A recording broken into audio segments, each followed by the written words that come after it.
రాయలసీమకు చంద్రబాబు తీరని ద్రోహం చేయడంపై ప్రజాగ్రహం వెల్లువెత్తుతోంది.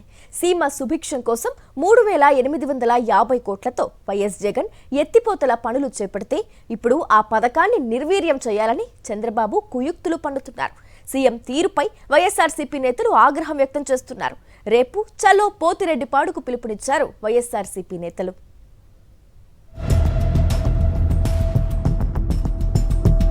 రాయలసీమకు చంద్రబాబు చేస్తున్న అన్యాయంపై గళమెత్తుతోంది వైఎస్ఆర్సీపీ.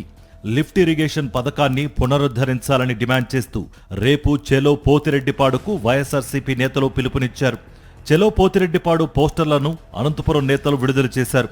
పోతిరెడ్డిపాడు వద్ద బహిరంగ సభకు భారీగా తరలిరావాలని అనంతపురం జిల్లా అధ్యక్షుడు అనంత వెంకట్రామిరెడ్డి, మాజీ ఎమ్మెల్యే విశ్వేశ్వర్రెడ్డి ప్రజలకు పిలుపునిచ్చారు.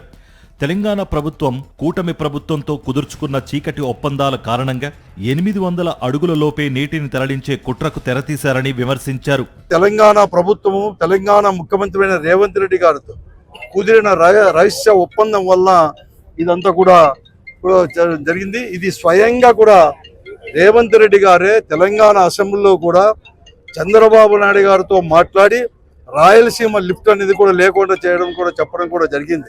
రాయలసీమ ప్రాజెక్టులను కాపాడుకోవడానికి ఈ యొక్క రాయలసీమ లిఫ్ట్ ఇరిగేషన్ తప్ప మరో ప్రత్యామ్నాయం లేదు. అంటే చంద్రబాబు నాయుడు గారు రాష్ట్ర ప్రయోజనాల్ని, రాయలసీమ ప్రయోజనాల్ని తెలంగాణ ముఖ్యమంత్రి దగ్గర ఏ విధంగా ఈరోజు తాకట్టు పెట్టాడు అనేటువంటిది అర్థమవుతోంది.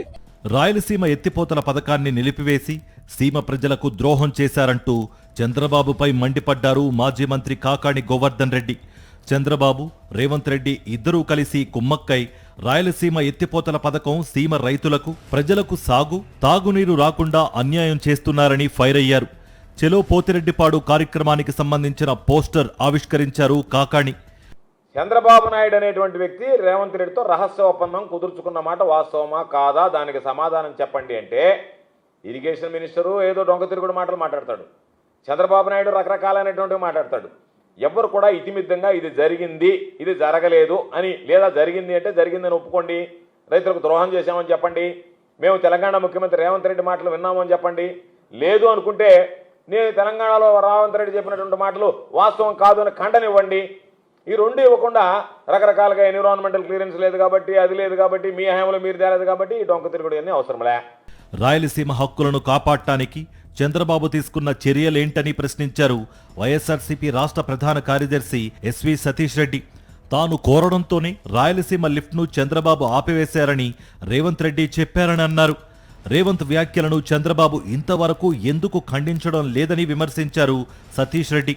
ఇప్పుడు కృష్ణానదిలో తక్కువ నీళ్ళు వచ్చినప్పుడు ఏ రకంగా రాయలసీమను కాపాడుకుంటామో మీరు చెప్పేటువంటి పరిస్థితిలో మీరు లేరు. పైపెచ్చు మేము మాట్లాడేటువంటి విషయం కాదు. పక్కన ఉన్నటువంటి రాష్ట్ర ముఖ్యమంత్రి అసెంబ్లీ సాక్షిగా అసెంబ్లీలో కూర్చొని చంద్రబాబు నాయుడు గారితో నేను ఇండోర్ మీటింగ్లో కూర్చొని ఆయన్ను నచ్చజెప్పుకొని ప్రాజెక్టులన్నీ ఆపేశాను అని చెప్పాడు. రాయలసీమ లిఫ్ట్ ఇరిగేషన్ స్కీమ్ పూర్తి చేయాలని డిమాండ్ చేశారు ఎమ్మెల్యే వీరూపాక్షి. రాయలసీమ ద్రోహి ఎవరైనా ఉన్నారంటే అది చంద్రబాబేనని మండిపడ్డారు. ఎన్నికల ముందు రాయలసీమకు న్యాయం చేస్తాను అని చెప్పి ఇప్పుడు తెలంగాణకు తాకట్టు పెట్టారని దుమ్మెత్తిపోశారు.